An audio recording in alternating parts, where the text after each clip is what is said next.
It is a great honor and privilege to introduce Gideon Lotan. Your family name in Holland was Litten. And Gideon, you were a hidden child in Holland during the Shoah, from the most incredible parents, such heroes. And can you tell us, we're here in your beautiful home in Kfar Azar, which is very close to Tel Aviv. Yeah, it belongs now to Ramat Gan. So Gideon, it is such an honor and a privilege to be in your beautiful home. And could you tell us a little bit about your life story, your incredible life story?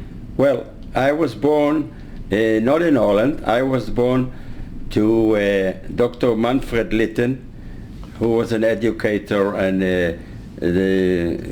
graduated from the Berlin Humboldt University at the mid 30s of the previous time, and Shoshana Jansie Litten, who was also an educator, born in Amsterdam. And I was born to them in the free city of Danzig, nowadays Gdansk, in Poland. At the time it was a free city with a wonderful Jewish community. My parents apparently came from Berlin to Danzig in order to get a post for my father at a very high standard high school erected there in Danzig. And he taught there the Jewish students, of course, but I was born there at 1936. And life was quite not easy was at the beginning. Life was very good in Danzig, and but in 1933, that's even before I was born, 1933, as most of the people there were of German origin, there were also elections to the local parliament. And the Nazi party, as well as in main Germany, won the elections by over 50%, even more than in Germany. So they ruled the country, since it was Danzig, you must know, it was a city country, like Liechtenstein and Luxembourg nowadays. And ruled by the Nazi party. But at the beginning, the leader of the Nazi party in Danzig was quite moderate. He was a civilian, and he was quite moderate. But later, after my birth, in 1936, the Nazi party fired him, and he fled to England, because he was against the Nazi party, because he started to know what they were doing to the Jews. And instead of him, they nominated a German general. And then things started to get rough in Danzig. The Jewish were persecuted. And it took only 2 years after my birth that all the Jews had to flee Danzig to other places. Most of the people emigrated either to United States or to Israel, Palestine at the time. My late parents were great Zionists, because my father was in Germany at the Mizrahi youth organization. But apparently they were Zionists, and they knew that they were going to Palestine as well as most of their friends, other families. But at that time, my father got a call from the Youth Aliyah of the Jewish Federation, of the Youth Generation, to lead a farm in Holland, in Gouda, a farm for Jewish pioneers. It was like a small mikveh Israel was a agriculture high school, and as most of the Jews, as him as well, knew at the time that Holland was going to be was going to stay natural and Neutral. Neutral during the war to come, and as it was at the First World War. So they were very, very much enthusiastic to get that nomination. My mother as well, because she was originally from Amsterdam, and so they moved to Holland. And in late 1938, they moved to Holland. So here's a picture of your father.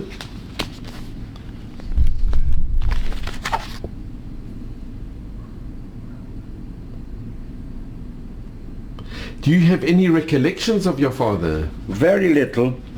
Very little, but because you must know that I left them at the age of 6+.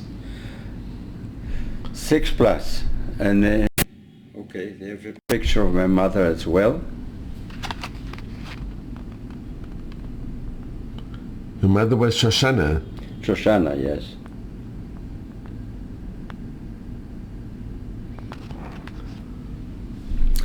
So we moved to the city of Gouda. Gouda is known as Gouda. We say Gouda, not Gouda, like Gouda cheese. It's Gouda because in Dutch there is no gay. There's only a Ga. So we moved over to Gouda, and there were many Jewish pioneers to be led and to be managed. And at first, I'm speaking about late 38, at the beginning, the life was very, very convenient over there. I was the youngest, of course. I was the son of the managers, so I was very, very much spoiled.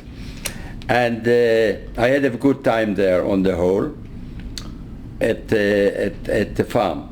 And the farm was actually was not only a farm for study farm, because they also grew agriculture products, and they have special places to grow the crop in the winter. What you call how do you call these hamama? This is. Warm crops. How do you call this in English? I don't remember the name now.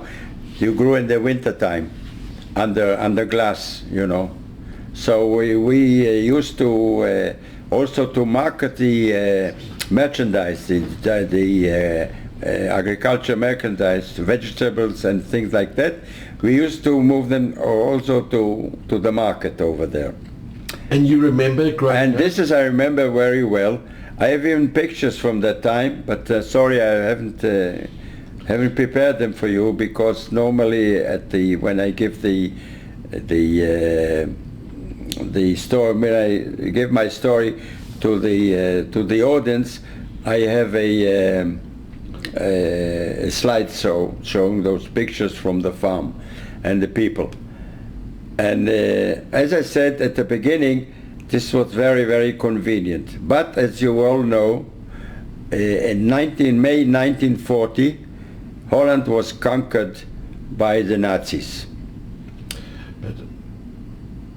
And at the beginning... So we have a picture of this is the... The what? This is the home that... Yes, that's the home. That was the main building. And you remember the building? You remember? Lived. Yes, sure.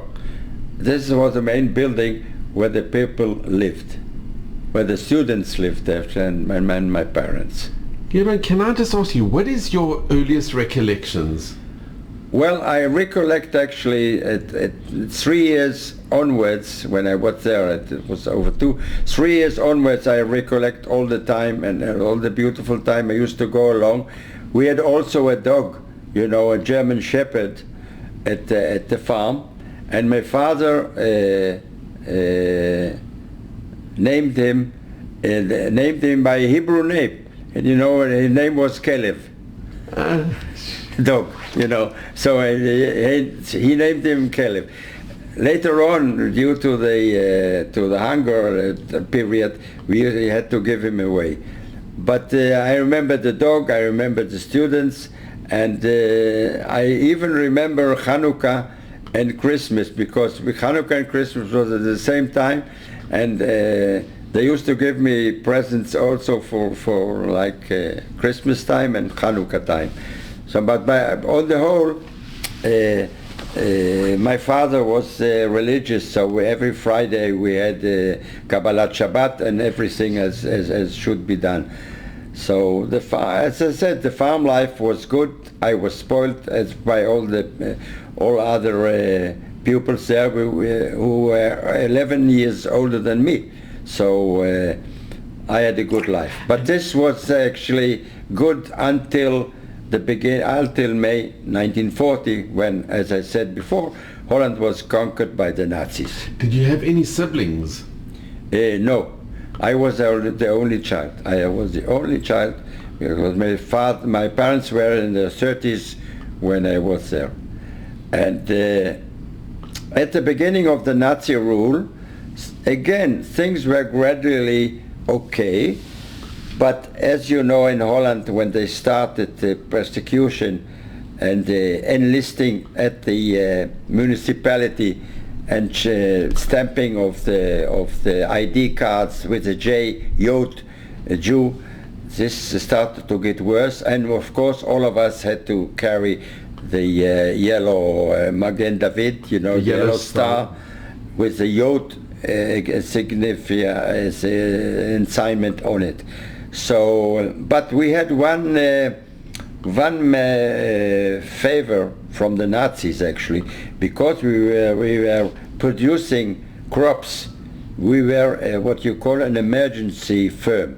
We had some status which enabled us to live further than other Jews who were sent to the transfer camp and eventually to the concentration camps later on. So we could lead more. But my mother, who was managing the farm, and my father did most of the teaching, including Hebrew, for the students.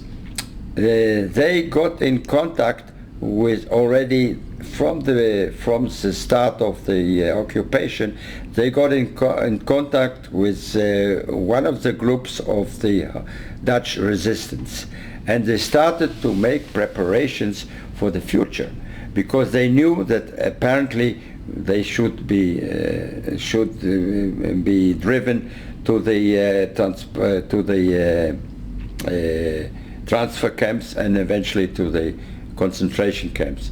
And in order to avoid this, she got in contact, as I said, with the Dutch underground, one of the groups, because in Holland were many groups, the Westerwil group, and through other people, mainly through one of the Dutch agriculture aides we had, a Christian aide, who did the main connection from that time.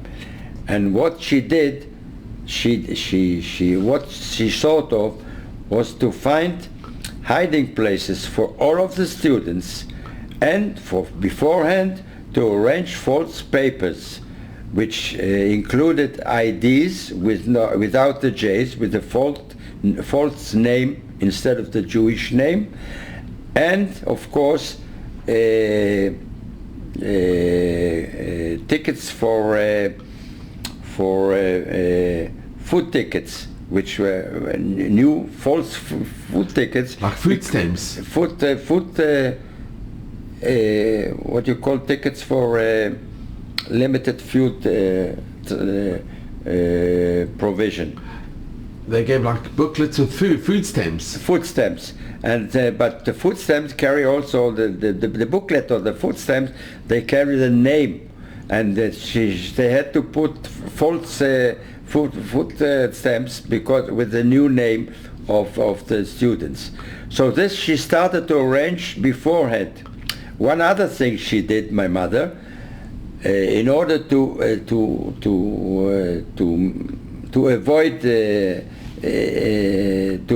the instruction due to come by the Nazis for the evacuation, she got in contact with a local hospital, a big hospital, and the doctors favored her, and she told them, please take a few students of mine and regard them as dysenteria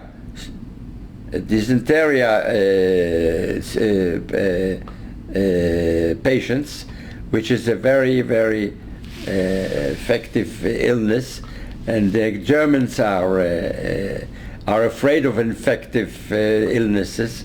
So the Germans, when they heard that, they left that altogether for some time as well. And because we had to be,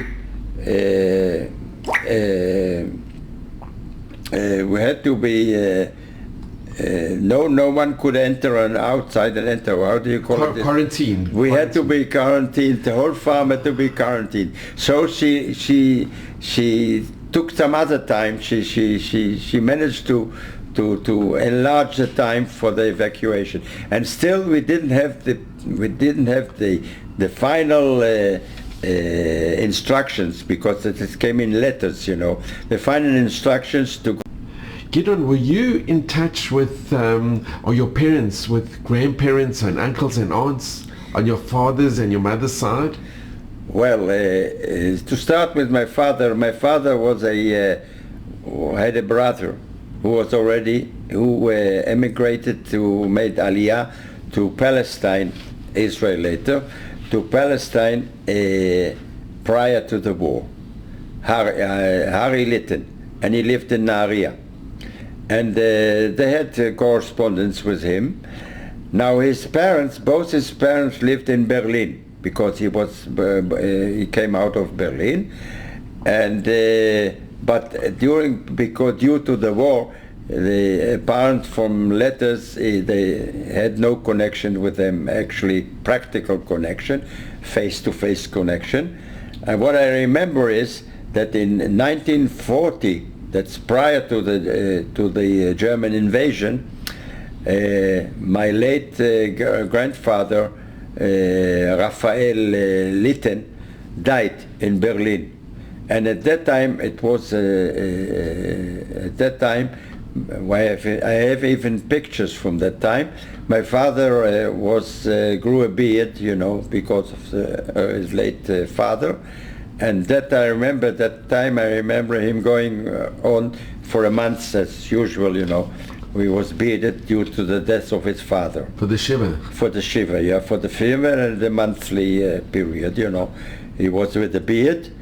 And so he died. My grandfather and my mother was taken later on in 1943 or 1944 to the camps, to concentration camps, and she was murdered over there. Did you ever see your father's parents, your grandparents? No, I never saw them. I never actually saw them, because they were in Berlin and we were in Danzig, and later on we were in Holland, Netherlands, and so I never saw them. But speaking about my grandmother, because after many years after the war, not many years ago, I think it was in 2010, I went to Berlin for the laying of a Stolperstein in front of the Humboldt University, in front of the university, famous university, and they laid because he made his thesis and doctorate at the Humboldt University in Berlin, and there was a big ceremony, not only for him but for 19 other Jews who graduated from the Humboldt University. The ceremony, I was invited to the ceremony with my youngest son, and I found another relative of mine in Germany who was from Hanover. He was an ex-judge from Hanover, and we both, he and my son, and we attended the ceremony. It was a very, very great ceremony. And you have the actual picture of the... Now the ceremony was for my late father and another 19 students from the Humboldt University. The ceremony was attended by the president of the university and also the vice president of the German Reichstag, as well as families from all other 19 Jews who were nominated there with the Stolperstein. And now here is the Stolperstein of my late father. I don't have a grave of him, and this is of course the only memory I have. And he died in February 1945. Yes. Just before at Auschwitz. Literally so soon. It was just a few months now before I'll show you another picture. Now here I am. I'm on the right hand side. I'm saying Kaddish on behalf of all the 20 students, as well as my father. It must have been very emotional. Very, very emotional it was. You know, we are all in kippot. Even the president of the university was not a Jew. He was with the kippah, and everything was a kippah. Maybe I've seen another picture here, which may interest you. Here I am with, I'm saying that Kaddish here with all the Stolpersteiner prior to their embasement. You see all the stones here. It's amazing. And was this covered in the press? Yes, this was covered in the German press and television and everything. It's amazing. And wait a minute, I have something else. Oh, I think this is enough here. And you were well received. Pardon? You were well received. I was well received, and also I carried out I'll show you. I carried out a lecture at the Senate of the university, and I chose to speak in English, although I speak German as well. Do you remember what the topic of your lecture was? The topic was that my hidings and look for the future, positive look for the future. That's amazing.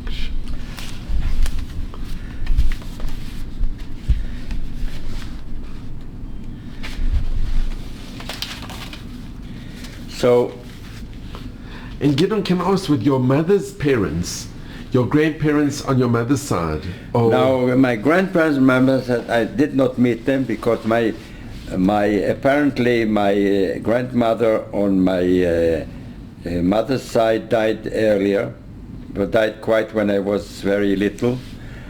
And I think my father from my mother's side died as well early, so I did not meet them.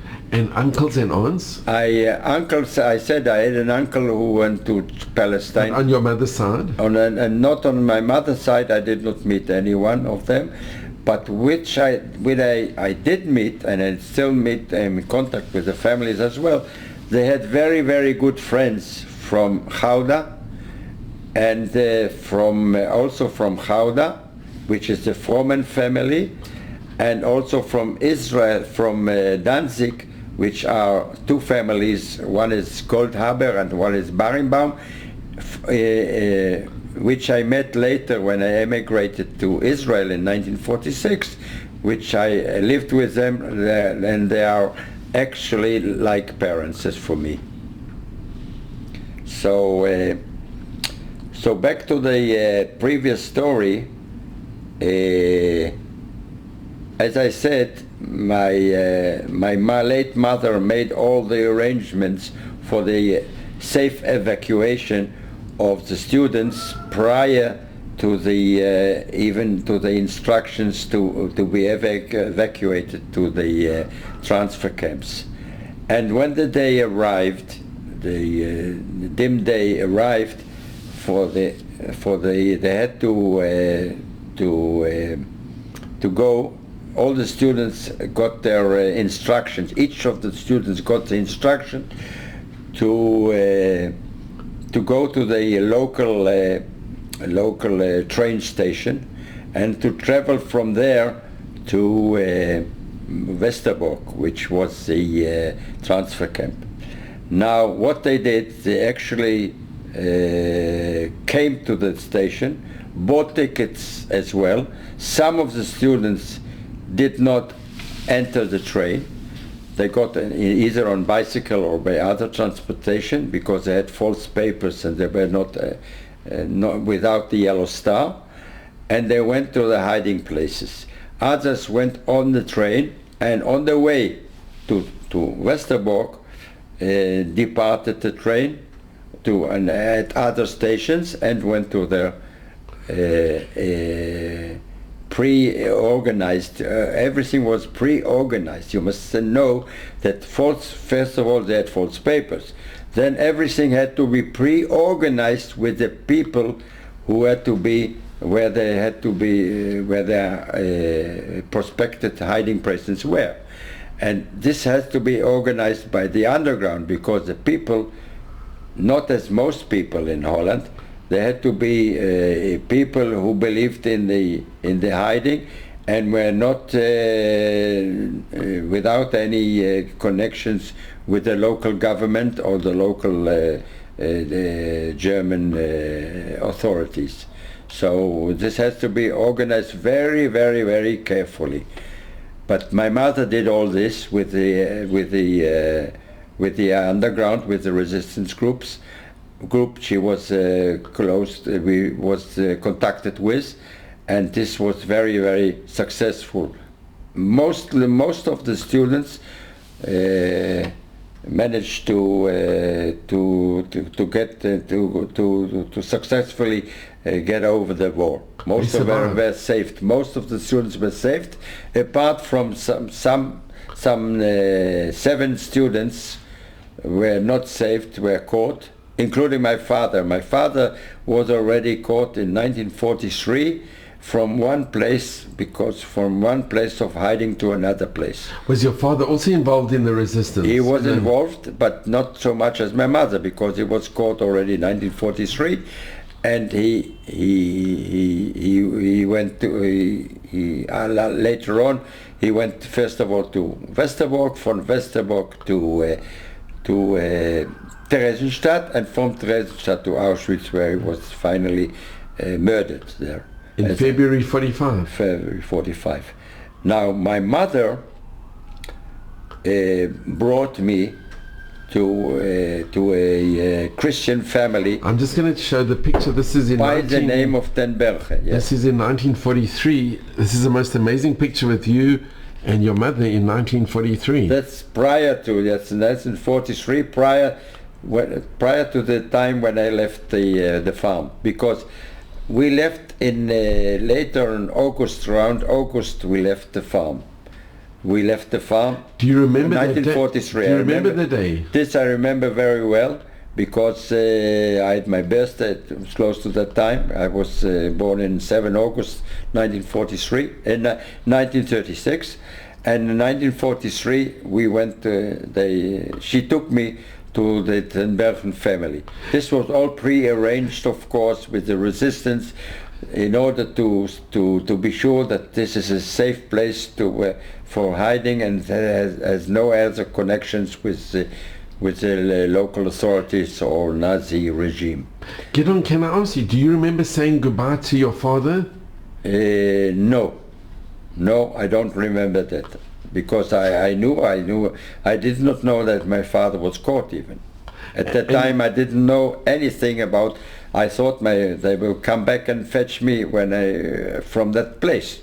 But as I said, in 1943, my mother took me to the family, and this family was quite unique because they had some preparations to do beforehand. They were asked, actually, by the resistance group, they were asked by the resistance if they were ready to save a Jewish child. They were asked for that. And they had to sleep over it, and finally they agreed to accept the child, in spite the fact that the mother had a child, a girl, only of 2 weeks old. She had a baby of 2 weeks old, and another 5 children of her own. And so, but she decided that she took in to take in a Jewish child and to save him from the Nazis. And after a short, you can take the big picture here.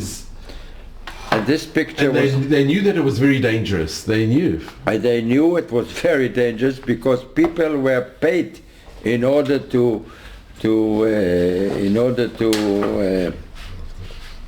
people were actually paid in order to give away Jews who were either in hiding or in other places where they could not be taken. They were collaborators as well. Yes, most of the Dutch people actually were either did not anything, were passive, mostly were passive, or they were collaborating with the Nazis. There's something on the floor. So apparently it was really rough for me to, as a spoiled child on a farm with is apparently a good and easy life, and to be transferred to a Catholic family with very, very strict education, not known to me. And at the beginning, it was very hard for me, and I very, very... It's just another picture. You can take it from the other one. I think it's better. From the other. Okay, so the same book. It's just a picture of the family. Do you remember the first day when you met them, when you met the family? Yes, of course, because it was very harsh for me, because you must know, I was, as I said, I was a spoiled child coming into a very, very different family, different kind of education, and I suffered very, very much and wept at night during my lay at night at the first nights. But the thing is that this took only not a very long time, because I got used, because all of the children were very cooperative with me, and I liked them very, very much. And so it took me some time to get over my sadness and my weepings, and I got friendly with the children, and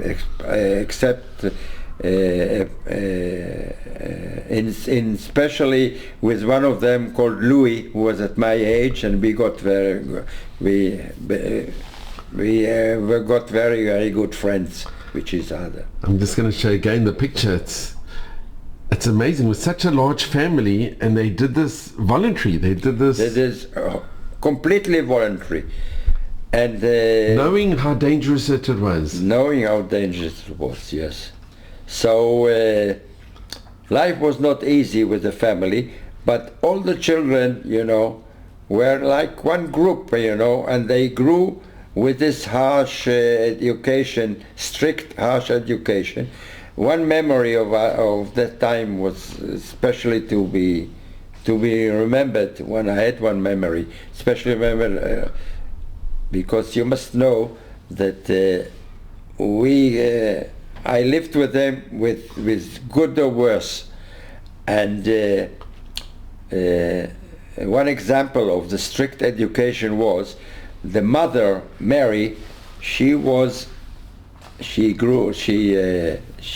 ex-teacher, and this was very positive for me, because I could not go, even I had a false, I was known as a son of a relative sister, you know, and a relative sister of medicine, you know, what you call, a relative sister living in another city, a relative of the mother. And she had because she was very busy at the hospital, she could attend for me, so she gave it over to her relatives. This was my cover for most of the children, apart from the oldest son, Joseph Jr., who knew that I was Jewish. Yeah, and the other children didn't know? Didn't know that I was Jewish, and I was like quite friends with them. And so this was quite...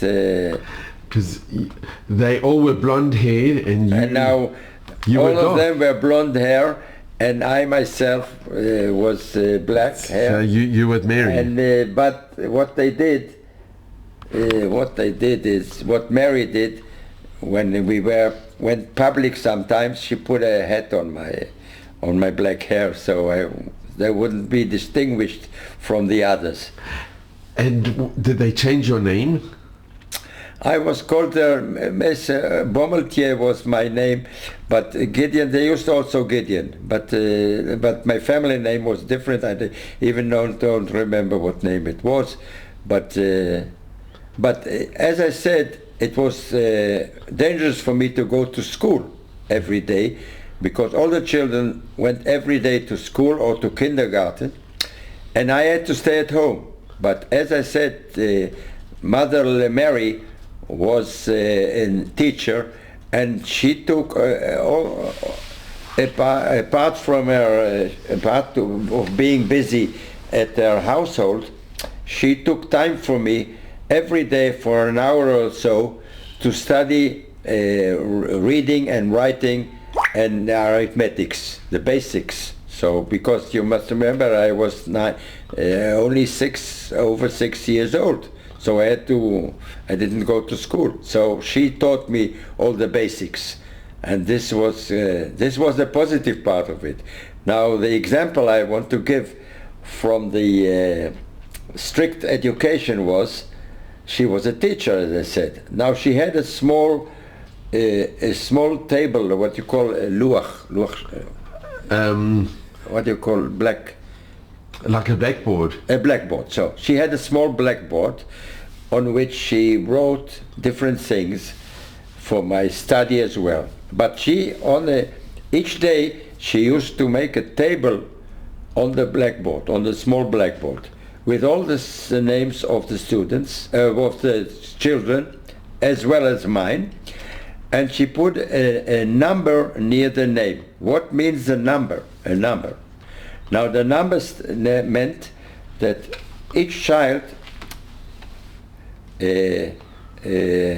got a mark for misbehavior.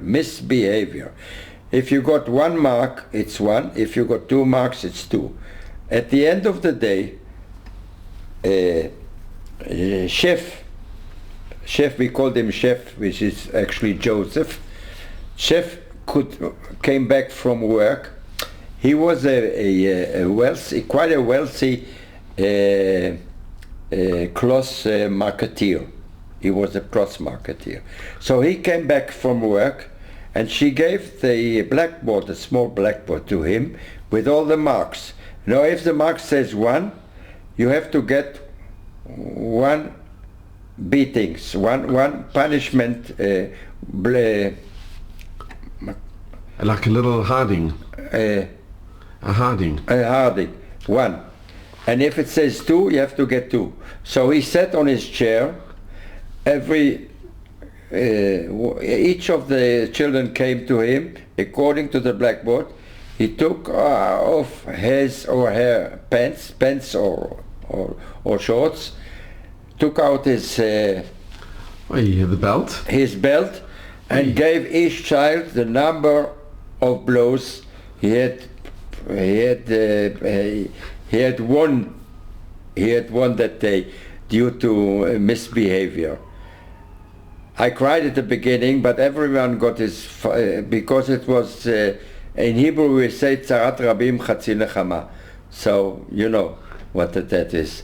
So we all grew that way, and we all, apparently it did not spoil me, and I understood, because everyone got this, and I misbehaved as everyone did, sometimes yes, sometimes no, but this was the kind of instruction, or the kind of education we got there.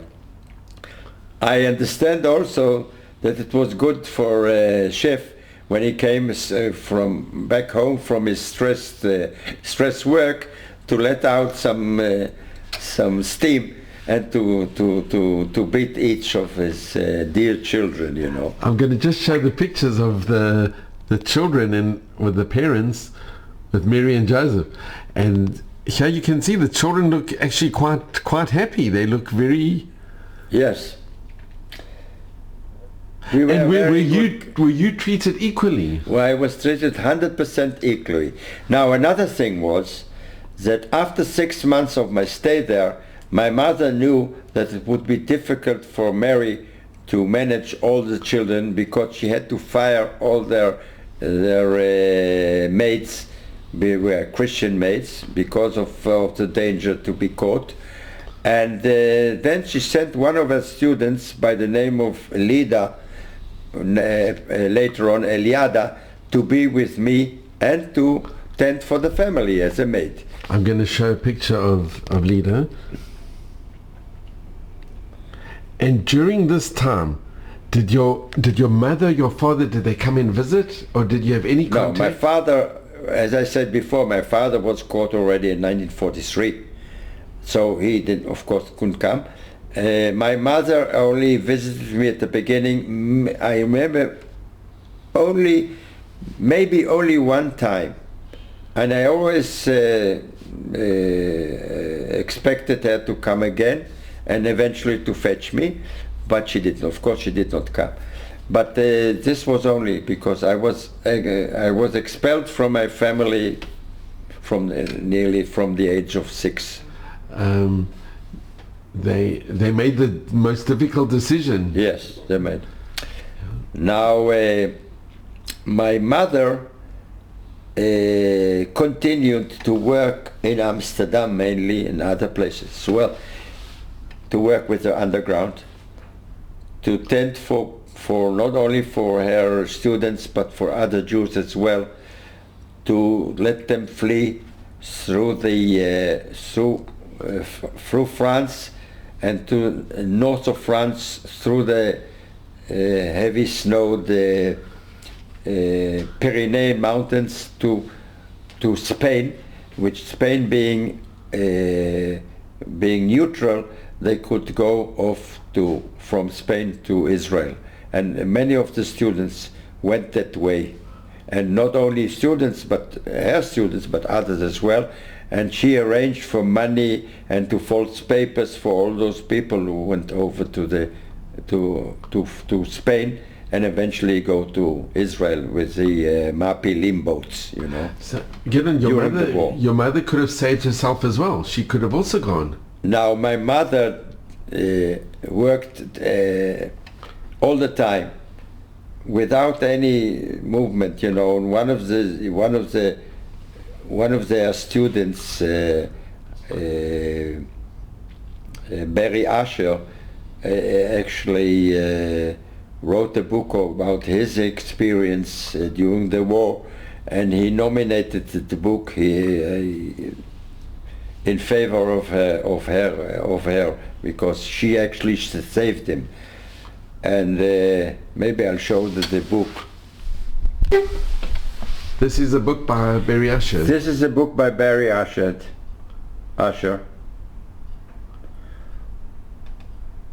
Okay, I'll show you the other side of the book.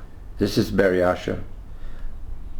He was one of the students of my late parents and saved due to the operation of my mother.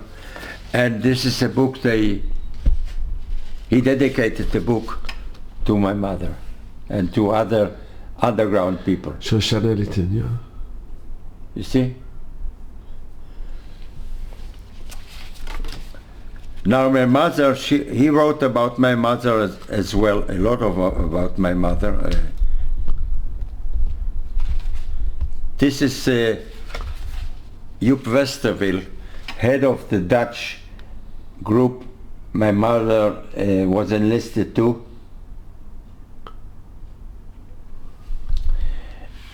He was caught and executed by the Nazis when they caught him. This man, and I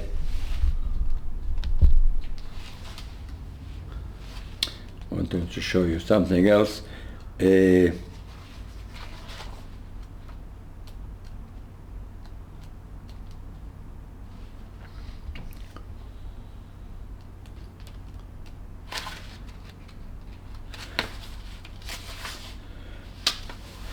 This here is, in the book, is my mother, and again the house from another view.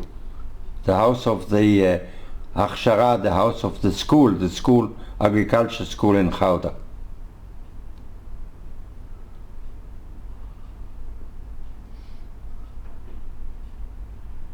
Your parents were incredible heroes. Now another aspect of my mother, she, as I said, she continued to work for the underground restlessly, but that one day in 1944, 4 days before, it was in beginning of June, 4 days before the invasion to Normandy of the Americans and Brits, she was caught at the Utrecht station by the Nazis, and this was due to an informer who was eventually a member of the underground.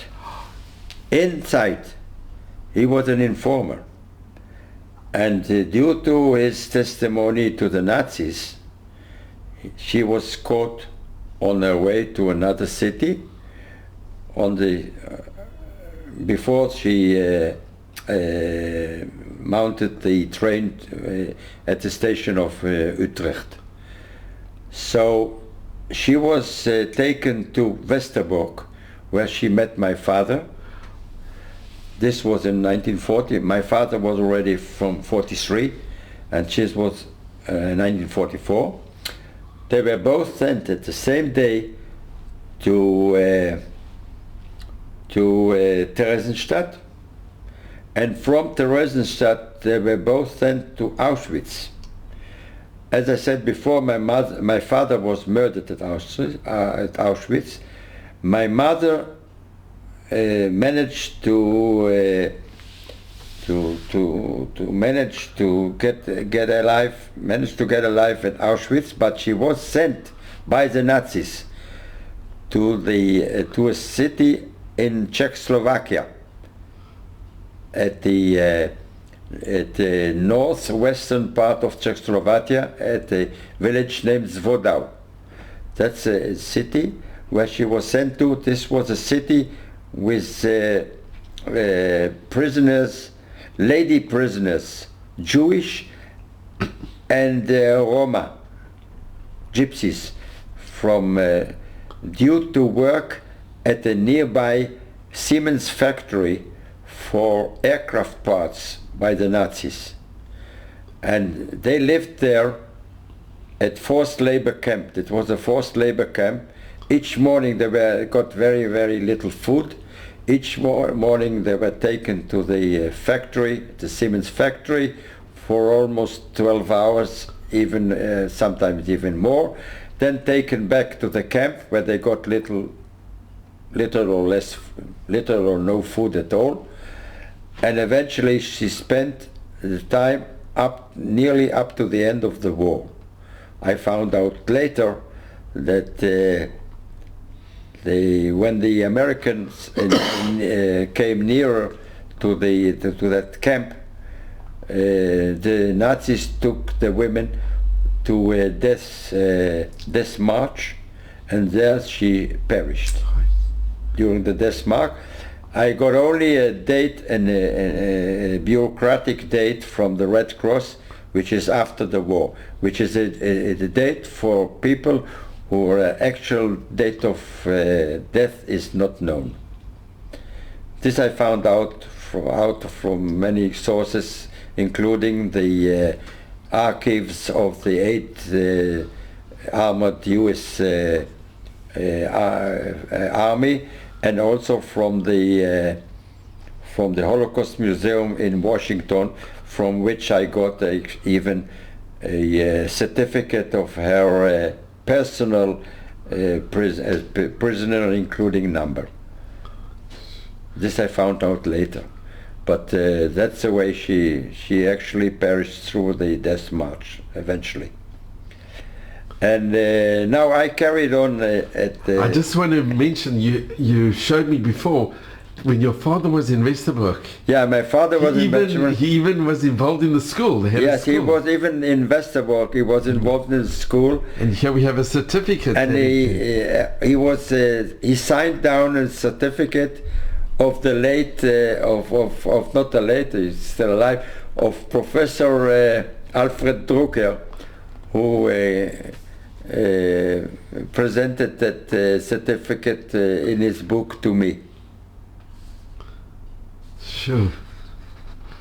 And you in touch with Alfred? I was in touch with him for some time, when of course, he gave me the book and he presented it. And this is the certificate that he gave. When you saw the certificate, it must have been so also... By accident I saw the certificate, and later on I got all the story about it.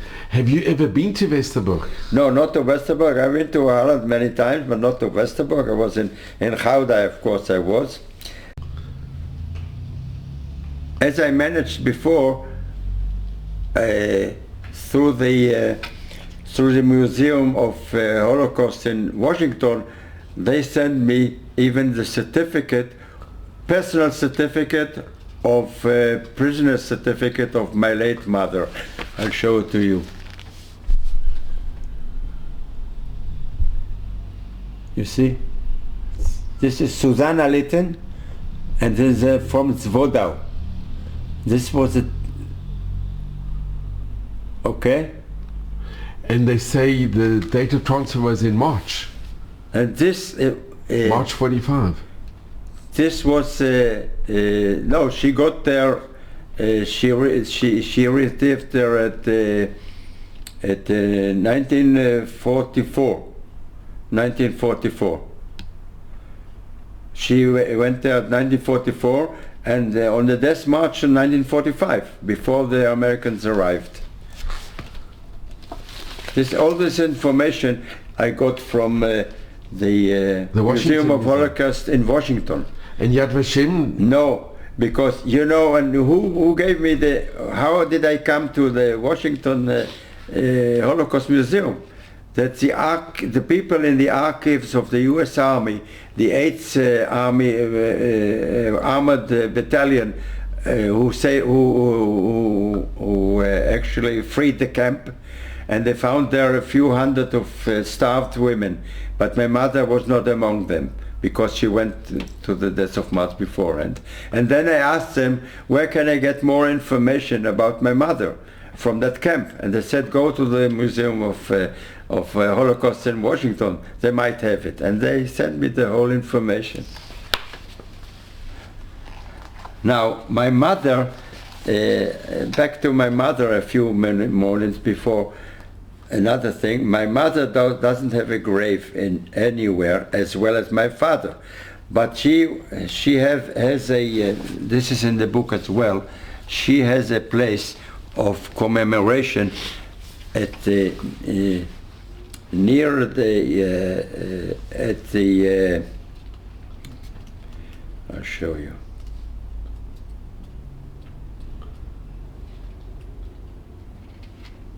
She has a place of commemoration at the north of the country of Israel, where there is a place named the Westerville Forest. And this is there's a small sign there by Keren HaYesod.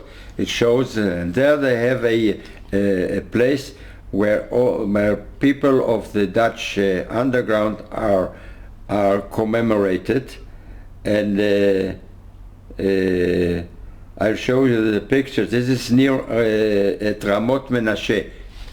This is a picture when some years back we visited this place every year, and my mother is in the center. Shoshana Litten is in the center of the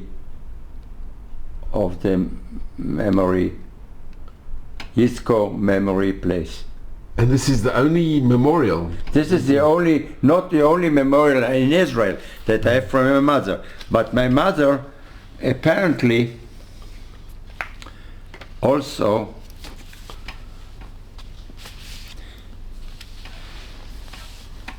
this is during a visit with my sons. Now I did visit it also with my grandchildren at the same place.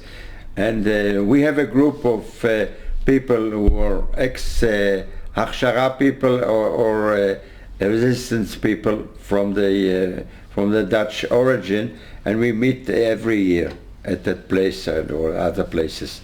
Now, as I said, my mother doesn't have any memory apart from in Israel, but apparently the Dutch people in Gouda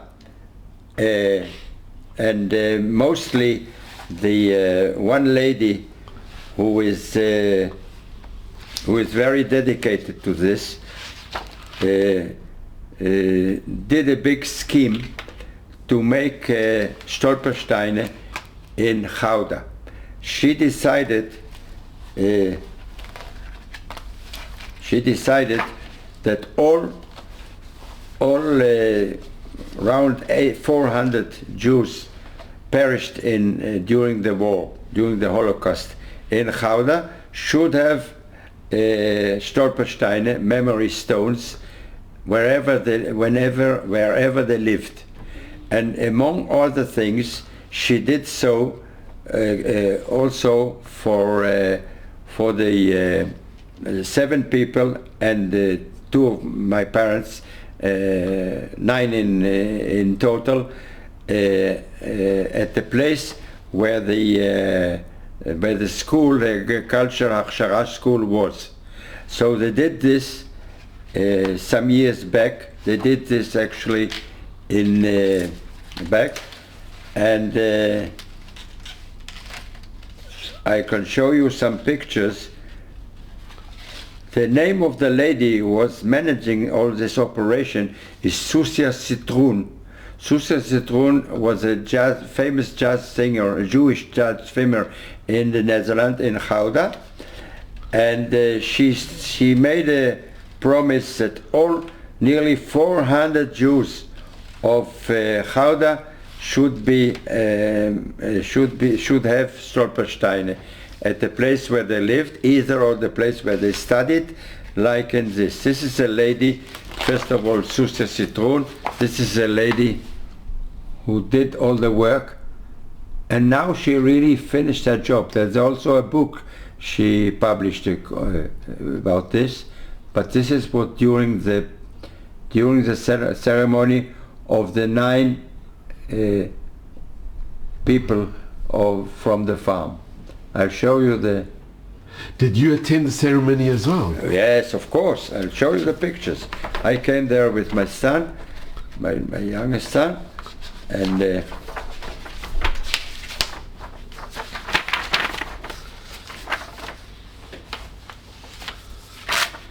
now this is the mayor of Gouda during the ceremony, and you see there's a picture of the farm. Of the farm. Of the farm.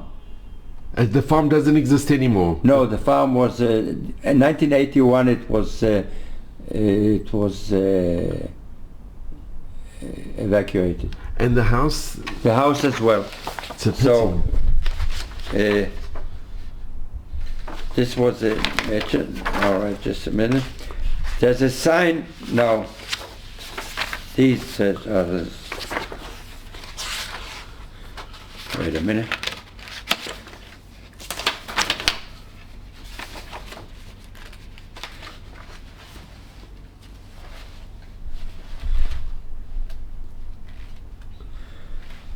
Just a minute.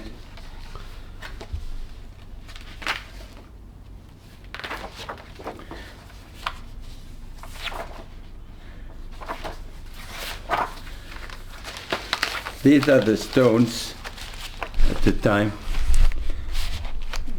including the first two are from my parents, both Manfred and Shoshana, you see, and the others from others. Mostly were caught by the Germans. One of them perished during the transfer through the Pyrenees. He fell off the mountain actually and died during his fleet to Spain. This is so special what they did. Yes, and it was very harsh during the winter to go over that journey. And now I want to show you a picture of myself and my son during the ceremony as well. The ceremony, the laying of the Stolpersteine in Gouda for the 9 perished people from the farm, including my late parents, was in 2012, and this is my son Asaf and myself who attended the ceremony.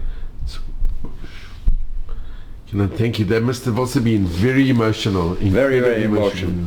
Of course, I said Kaddish over there, and you were. This is actually these are only the only places. You know, the Stolpersteine in Berlin for my father, the Stolpersteine for my both late parents in Gouda, and the memory the monument at the Ramot Menashe for my mother. You know, those are the only places that I have for my late parents. You know. So to a few words about the stay at the Ten Berge family, a few moments more. And here they did a book, and it was in Amersfoort. This was in Amersfoort, and another few words during my stay there. First of all, at the beginning, most of the time, we were two from the farm. We were two Jewish people at the family. Later on, when Mary got pregnant again with the 7th child, another girl, she, Lida or Eliada later, could not tend all of the children. I'm just going to show a picture with you and later. Could not tend for all of the children, and she asked her best friend from Amsterdam to come over from another hiding place at the same city of Amersfoort to be with us, and she was a professional sister as well, so she could tend for the mother. So she came with us too, and at the last 6 months of the war, she was at our place. Do you remember her name? Yes, I remember her name. I'll show a picture of her. Nomi Papo. And Gideon, can I just ask, what was amazing? This is Nomi Papo, who was also with us. She was a nurse. She was a nurse, yes.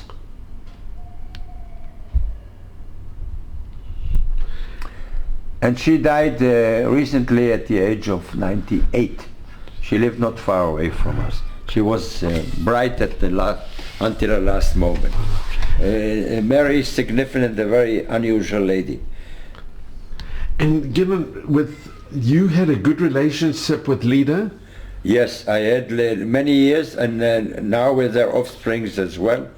with her family because she had she bore 5 children, boys and girls, and I am in contact with them as well. And I think something which is very important with the family, the Ten Bergen, they never, although they were devout Roman Catholics, they never tried to convert you. Not only that, I'll tell you another story, and that's I remember very well. You know, we had a Jewish education due to my father was religious. We had a good Jewish education at the farm, and I knew everything. And the Catholic family, both Chef and Mary, never did anything to get us converted to Christianity. Never. On the contrary, on one of his journeys, Chef came back and brought with him a siddur, a praying book with a silver covering, and presented that to Lida, who knew to read Hebrew. And Lida and me used to, in a small compartment, small room, we used to read at this siddur from time. She used to read to me because she knew Hebrew. She used to read the stories from the siddur from time to time, and to remind me of the Jewish holidays as well that we did in there. Now, during the end of the war, Chef decided that this was too dangerous to have this prayer book in Hebrew with us, and he decided, he took it from us and buried it in the yard. They had a house, and the house is here as well. They had a house and the yard as well, and they buried it in the yard, and we never found it again, because I visited it 2 times, once with my children and nephews of my wife, and once with my grandchildren. And we looked at the yard, the same yard, because other people lived there, but they let us look around and see the building, and we searched and searched, and we never found it again. So it's somewhere buried at the yard, this prayer book, the siddur. When you were in this is the house actually we lived in.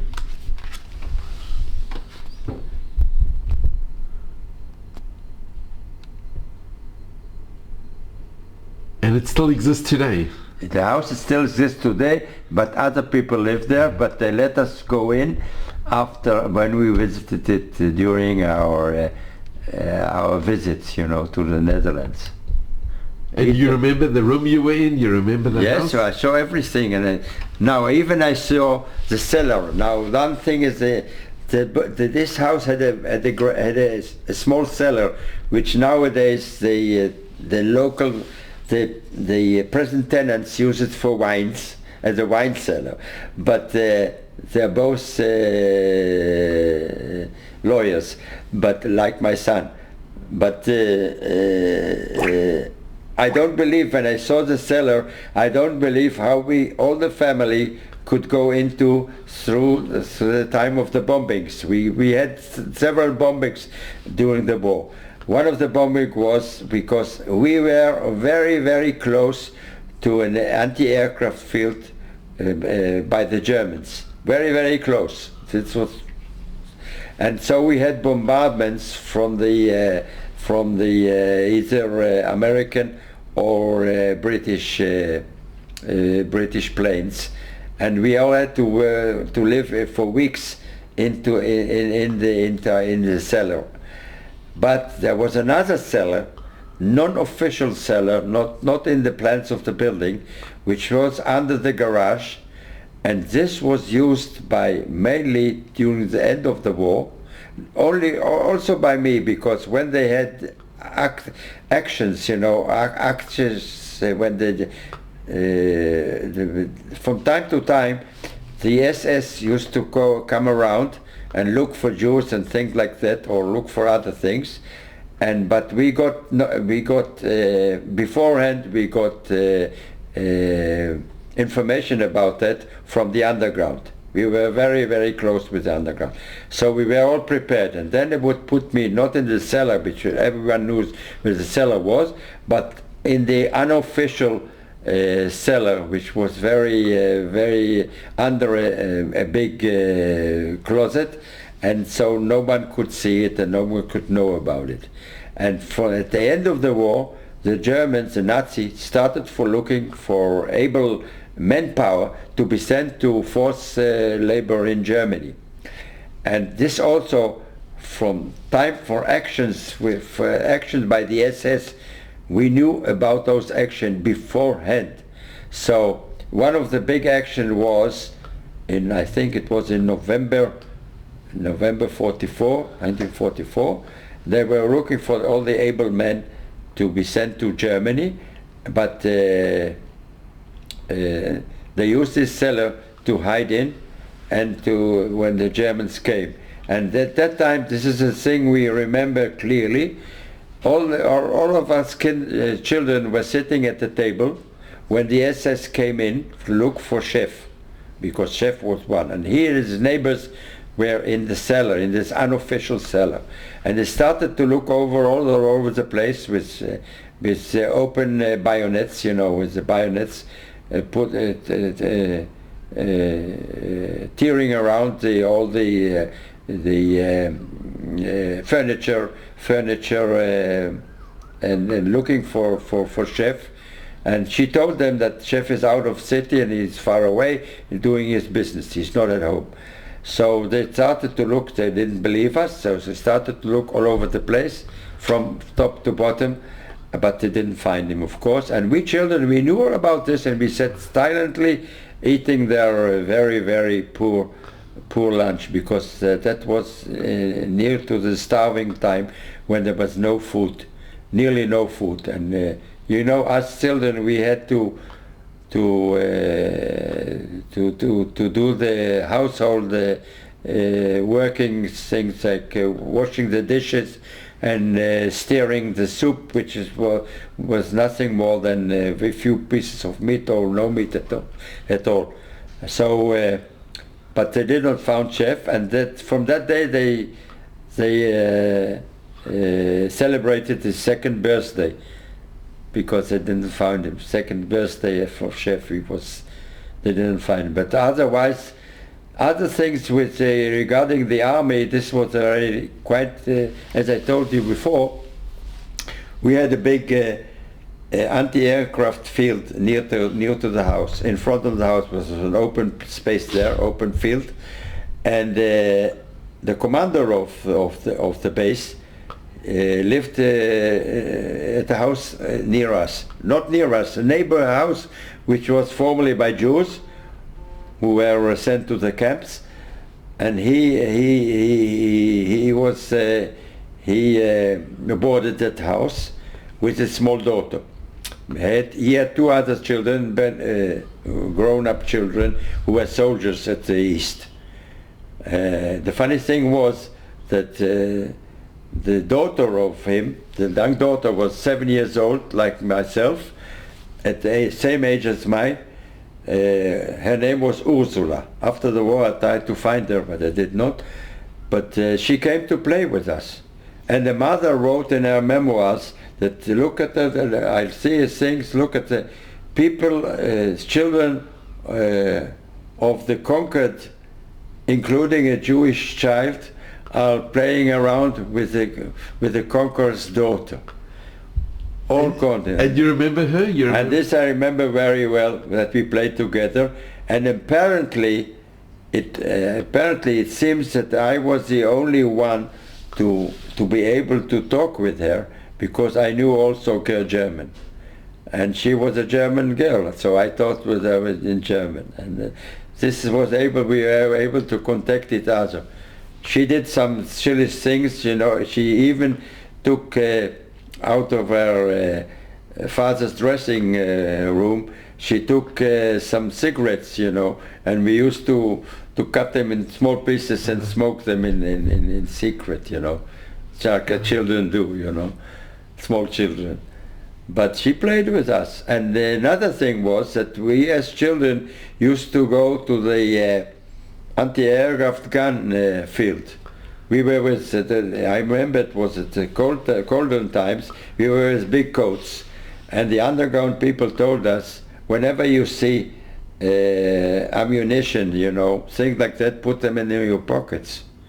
And I used to do like them, I remember. And at the evening they used to come back to us or our house and say and collect those patrons, you know, and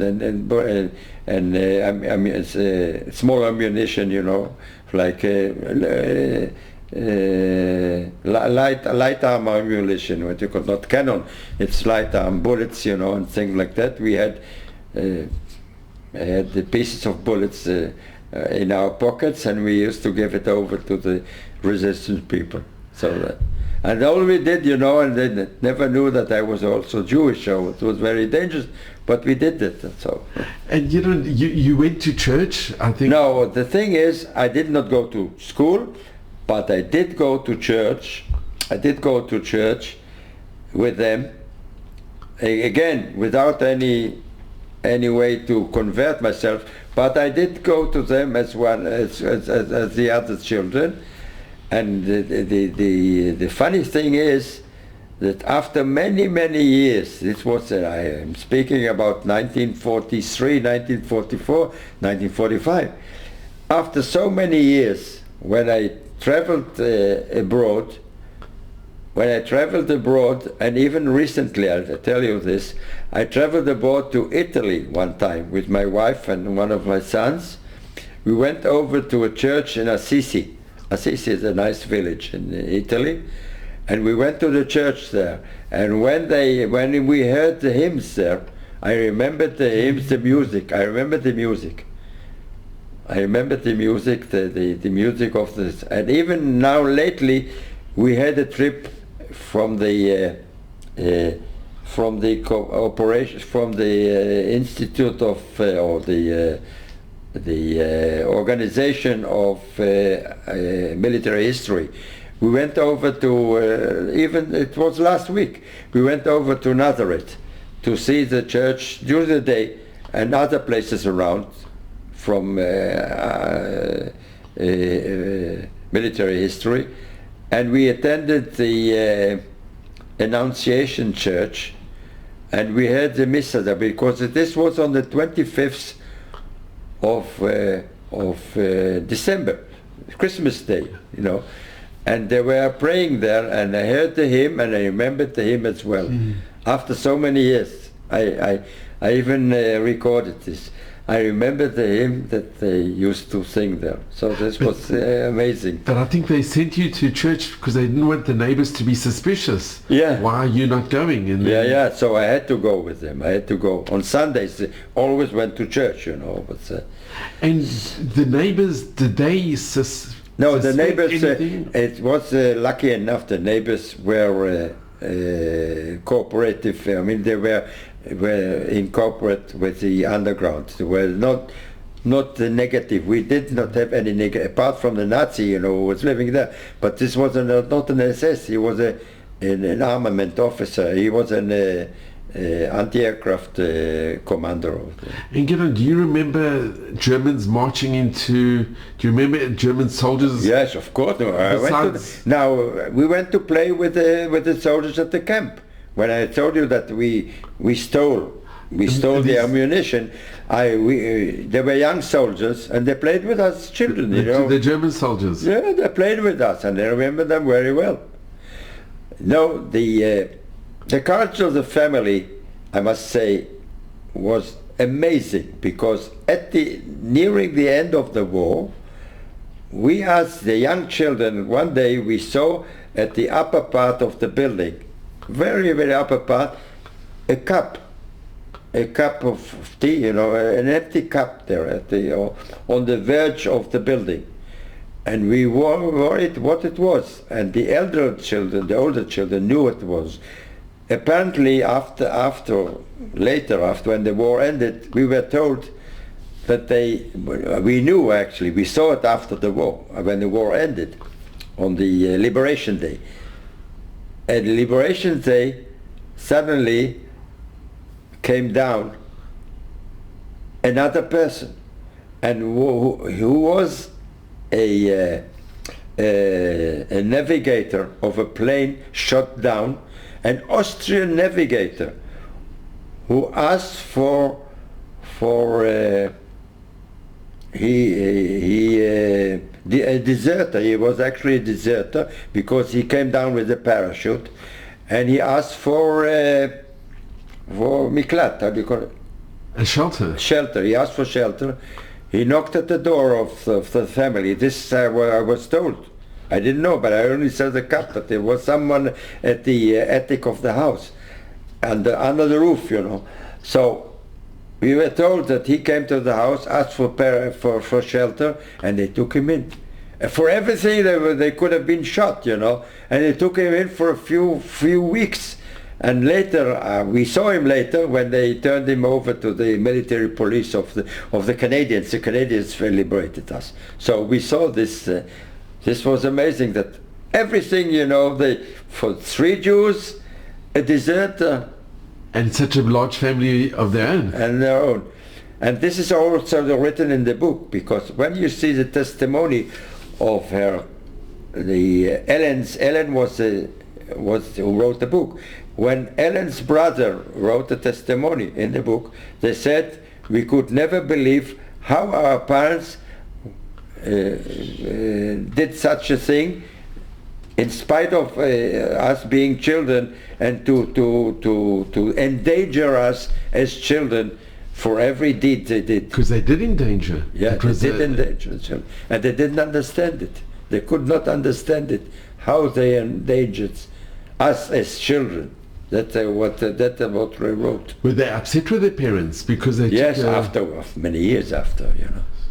And I think when you mentioned about the hunger in 44, there was. Yes, 24 was a big hunger because the Germans took all the agriculture products to themselves. But again, lucky enough, we were lucky because Lida, as you saw in a picture, she didn't look Jewish. Lida did not look Jewish, and she got dressed as a nurse, took her bicycle, dressed up as a nurse, cycled to the different places, to the different villages of the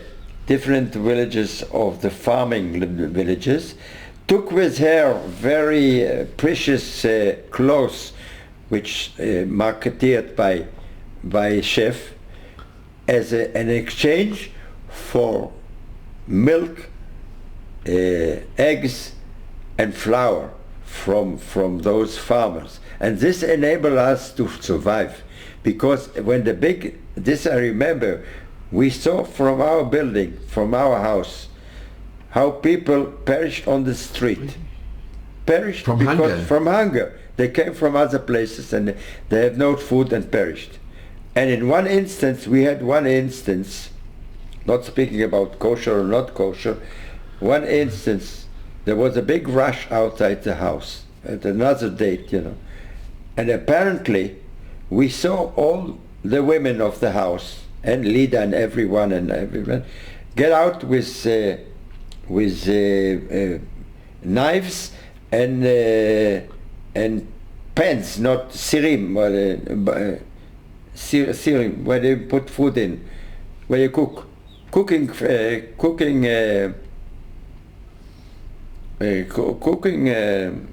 a utensil. Utensils. They cook big utensils, got to the street with the knives in the street, and apparently what happened, an old horse died. And in minutes there was no horse, you know. In minutes, took minutes to cut off the horse, and everyone came back with meat, you know. This was So Lida, in a way, she saved the family by bringing in the food. Yes, there was no meat, not speaking about meat, but so we had some days we had to eat this horse food. Do you remember the hunger? Do you remember? Yes, I remember the hunger, and even there was a time when there was a lack of water, because Holland has many water, but there was in the system was wet, and instead of washing the dishes, we children did wash the dishes. We said, you know, you don't wash the dishes, you just wipe them off with paper, with paper of newspaper, with papers, you know, we wash them off in order to be clean for the next dinner, you know. So this was quite rough at the time. But and Gideon, I have to ask you, were the other children, did they ever ask you, how come you look different to us? And no, they don't. They saw I came from a different family, so they. And you got on well. You all got on very well with each other. Yes, we got so well because I did visit them later on when I studied in England. Out of the army, I studied there, and I visited them in 1962. I think there is a picture here. I think there is a picture here as well. I visited them when they were grown up, and we walked through. And another thing I'm doing every year, every New Year, Christmas, every year, I send a cask of fruit, citrus fruit to them. And this year you sent as well? I do it from years to years. Even now I send it through a company in Israel which does it very well.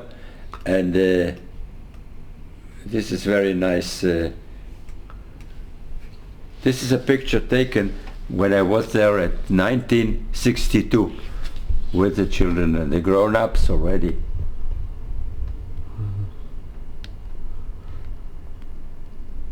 It's wonderful that you've kept the connection all these years. Yes. And Gideon, can I ask you, what do you remember about the liberation? Now, the liberation was something special. All of the people got their you remember the bombing before? You remember? Yeah, I remember. Well, first of all, the bombing. I have another few things to tell. But during the liberation, the Canadians came in, and all of the people got their big flowers, the orange, which is orange is the national color of Netherlands. Orange flowers on their breasts, you know, and they went out and received the Canadian Army tanks and group troops. Very, very nice. This was a very great day for us to be remembered. Now, during a rougher You remember time, the date? I remember that was on the 5th of May. That was on the 5th of May. Now, this was a very joyful time, and after a few days, one of my father's students, who was also hidden at the same city, Shalom Weiss, he was later the treasurer of the Jerusalem Post in Jerusalem. Shalom Weiss, he came out and collected me, and I knew from the beginning, I knew that I'm going to, because this from the studies I had from my father at the time, that I'm going to Palestine, Eretz Israel. At the time it was Eretz Israel, Palestine, Eretz Israel, and I spent a few days at the newly formed farm. But the farm was newly formed until 1953. And I spent there a short time, but they all were grown-ups and I was small, so I was taken to another city in Dieren, and later Sanford, for an orphan home led by Naftali Asher, and with them in 1946 we made Aliyah, or emigrated as one group to Israel. And this is a picture before this journey to Marseille, from which we emigrated to Israel. And you on the left? I'm on the left, yeah. This is all the orphans, so we all clothed in the same with the same clothing. And the person that came to fetch you, that was... Yes, the students came to fetch me. And he's in the picture as well? No, he's not. No, those are. This is Naftali. This is Naftali Asher, who is a manager of the group. He came later on to Kvuzat Yavne, and they lived there forever. And can I ask? But a different one thing I wanted to mention you during the difficult times we had after the bombing of when the liberation Canadians neared this place, the Germans flew away. They went to the east, fled away, and there was no fighting actually because they all surrendered.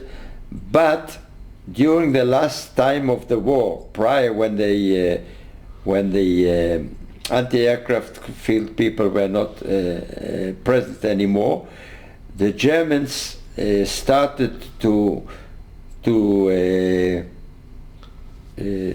launch rockets, types of rockets to England. But some of the rockets did not reach their target, and one of the rockets, I'm speaking about the V1s. The V1 was actually like a present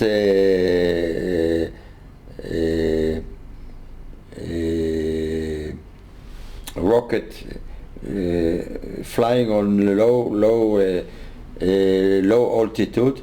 It was actually a flying bomb with 500 kilo of ammunition, of ammo, and this had a special engine, which was what you call a ramjet, and it worked in small. It had a very unusual and unusual noise. This noise was very mafchid. I call this frightening. Frightening. This was a very frightening alarm of it. The engine had a very. This is the ramjet had a very alarming and frightening. Now all of us, the children, when we were at the in the cellar, when they started to launch these rockets, this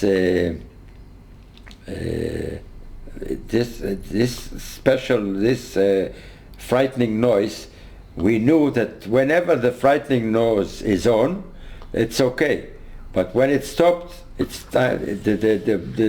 bomb stops down. And in one occasion, I remember very well. One occasion we had one of those rockets going around, and it stopped instantly. And apparently there was a direct hit at the same street we were living in. And after, we as children used to go out after bombings or after things to collect items, to collect shells and shrapnels, and but we came to the street, and there was few buildings away. When there was a building, the building was no more. It was a direct hit on the building with all the inhabitants. They perished from that bomb. So this was very frightening as well during our stay there. Now when the liberation was, and my parents took us, not my parents, the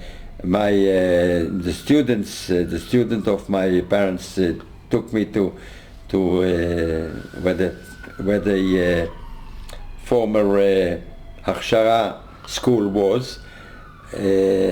I tried to ask beforehand, Mary, what about whenever my mother is going to fetch me, and she couldn't answer me, and she kept telling me other things. She avoided this question as much as she could, But apparently, after some times at the orphans group, at the orphans home, Only then I was told later on by the Harry and Asher, Harry Naftali Asher, that both of my parents perished, you know. And how But old I were did you? not know. How old were anything. you at that time? When At you that time I was 9 years, less than 10 years old.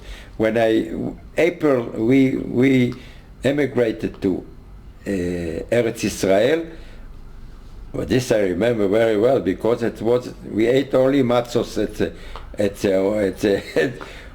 was Chol HaMoed, Pesach, 1945, April 1945, and we had matzot on the ship because it was just during the Chol HaMoed. We had all the matzot during the Seder. We had, I think it's still in Holland, but Chol HaMoed wasn't there. And can I ask, when you left the family, I think Mary wanted to adopt you. Yes, but Mary was apparently Mary was quite sad, but she didn't make any. She knew that I belonged to Israel, to Palestine.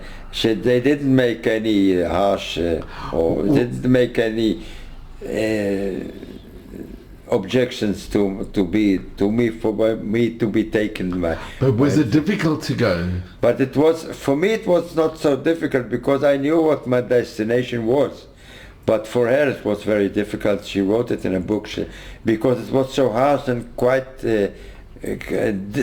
sudden, you know. It was quite sudden because only a few days after the liberation I was taken away from her. And to say goodbye to all the brothers and Yes, sisters? of course I said goodbye to all of them. It must have been very hard. Yes, this was hard, but and they apparently knew. I told them that I was Jewish and all this, and I have a destination already from my father's time, you know, from my father's.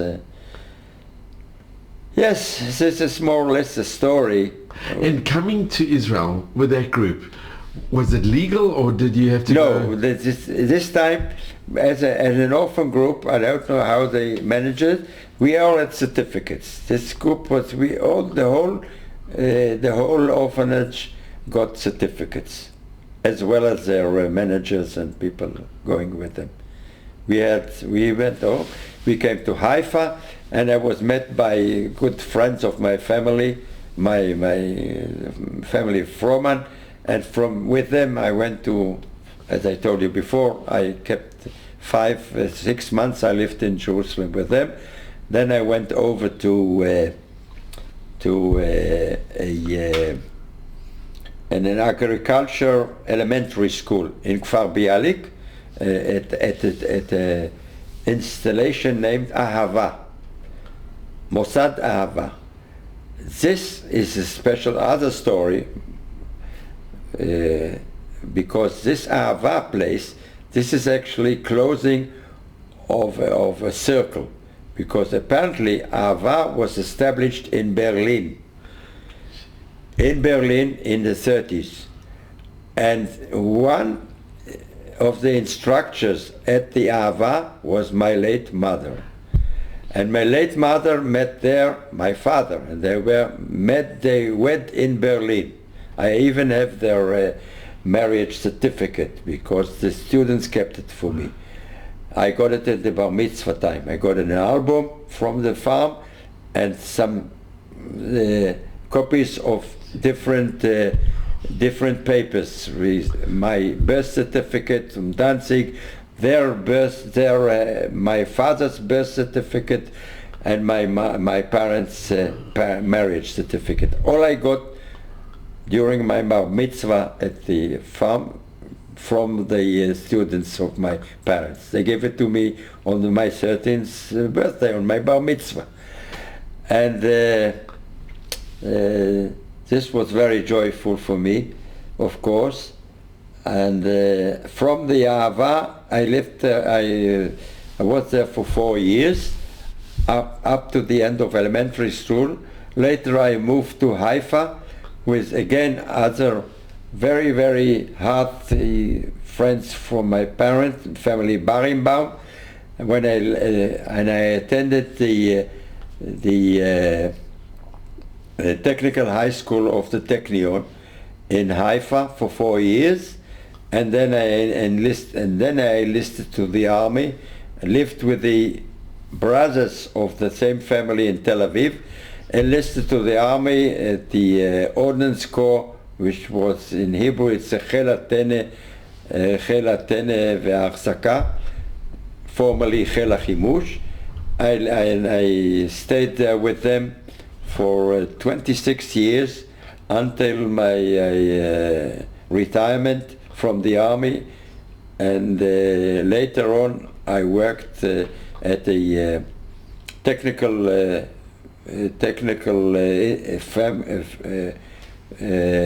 firm in Tel Aviv and later in Ramat Gan, the same time, for another 34 years. So all in technical aspects, and mainly in optics and electronics, which I studied in England during my army's time.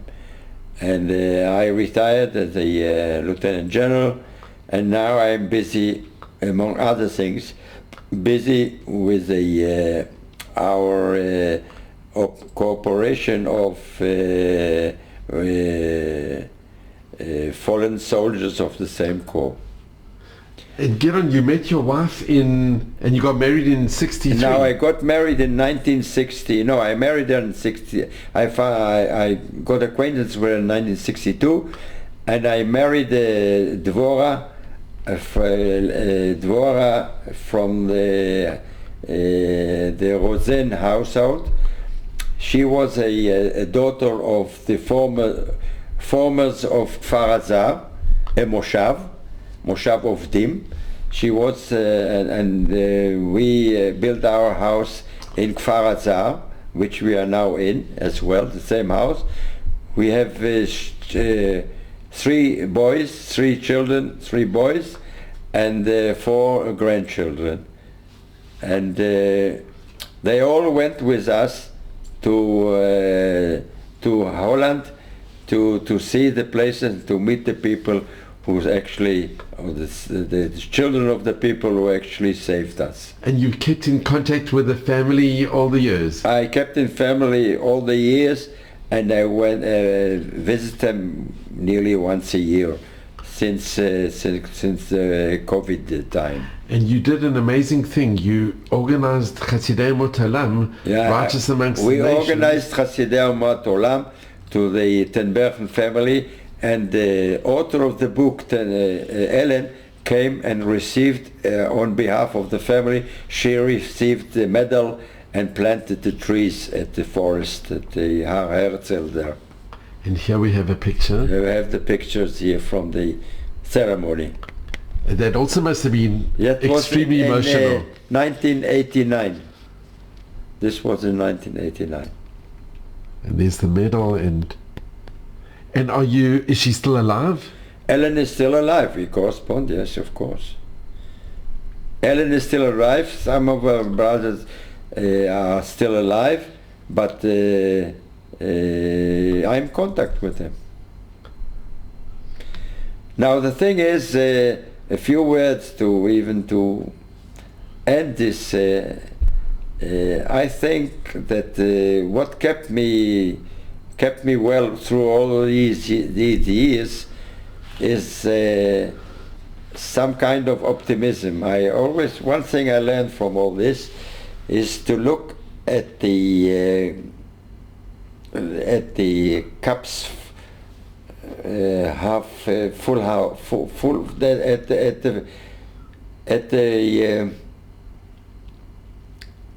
at the mid full cup always.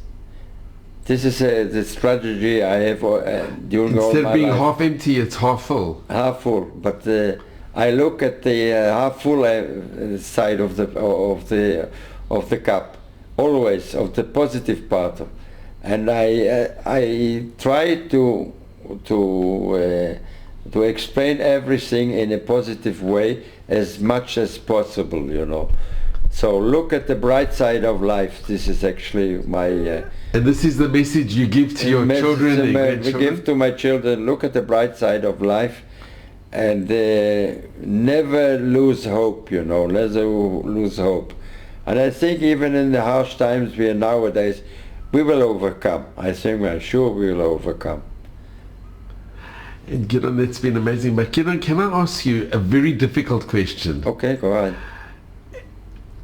Looking back and looking what an amazing danger that they did, endangering their own children by taking you in and taking the other two Jewish girls in as well. What would you do if you were in their position? Have you ever thought? It's very difficult to know, yes. It's the most difficult thing one could ever face? Yes. It's very difficult. I think this is very difficult, and we have to tackle every problem when it comes, you know, and it depends when it comes. But especially for my wife, I must say, my late wife, you know, who also was in the army for some years, and I think there's a picture of her here over there, when she was the chief of office of a highly ranked officer. You can see the picture here. Yeah, it's a lovely picture. Yes. So both her and me, we try to assist people, always to assist people, not only family people, all the time. I think this is our attitude. This is one thing I learned. And to be generous to all people, not to think about ourselves, and that we try to do this all our lives, you know, and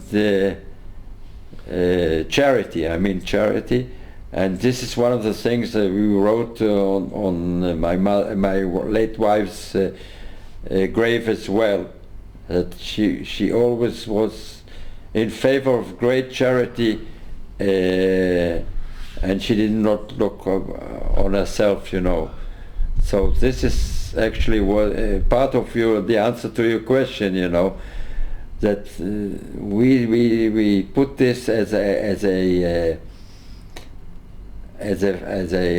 aim, to aim in life, you know. And I think you've instilled it in your children. Yes, and I think we do help as much as we could. And that's what I'm doing nowadays, actually. I'm at the management of the group that we assist the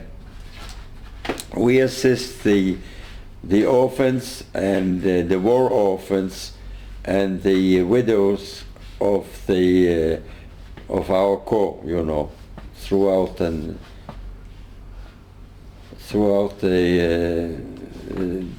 these times, you know. Well, I just want to thank you, if I can.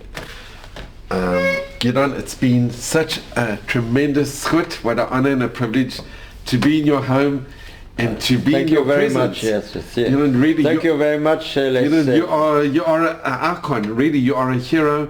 I think your story is, Loyaman, it's hard to believe. It's miracles and miracles. Thank you very much. And you had the most amazing parents that are such heroes. They really were heroes.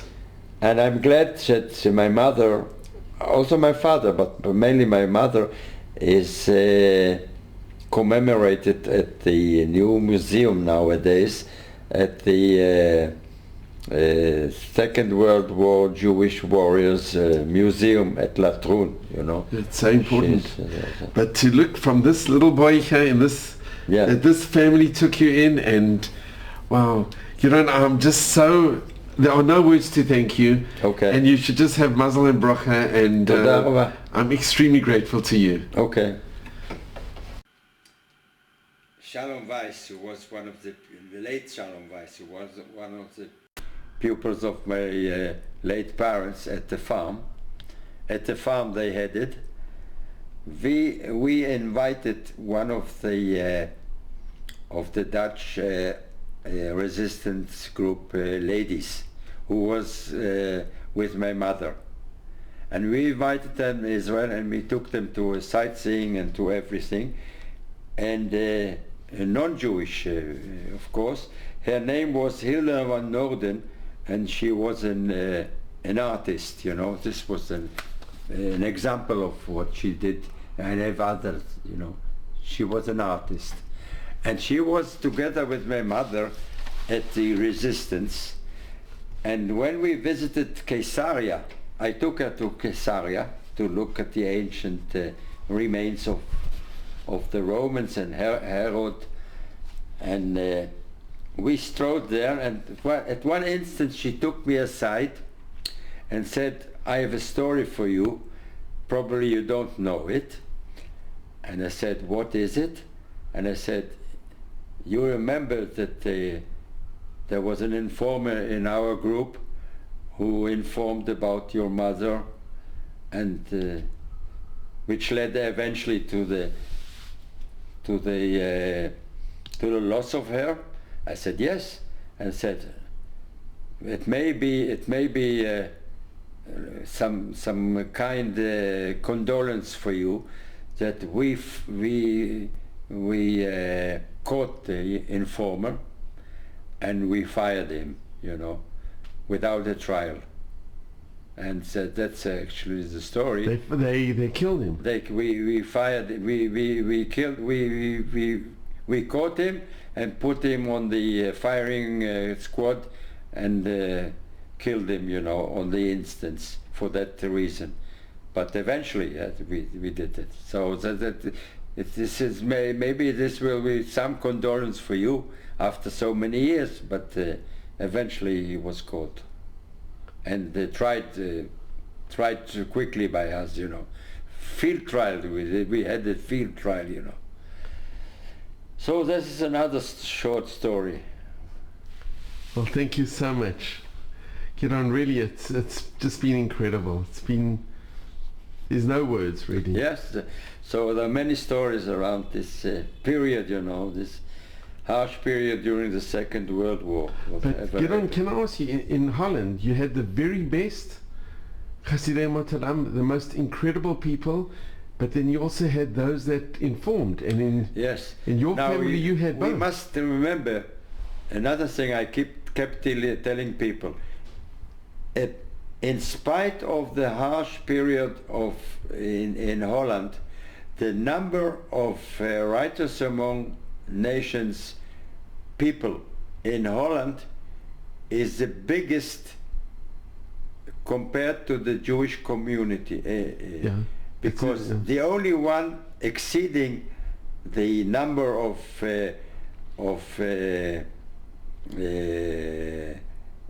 Rightous among nation people is Poland.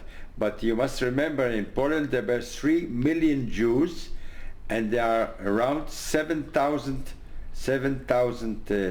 Rightous among nations nominated in Poland. In Holland there were 102,000 Jews only, and a very harsh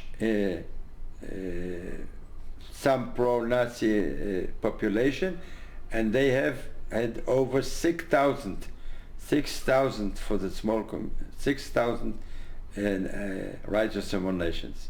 So this you can all see at the encyclopedia of the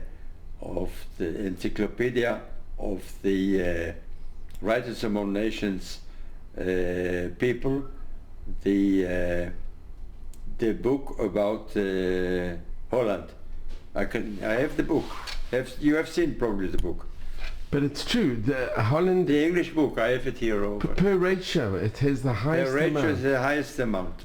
In the whole of Europe. It's the highest in all amount. of Europe. All of Europe.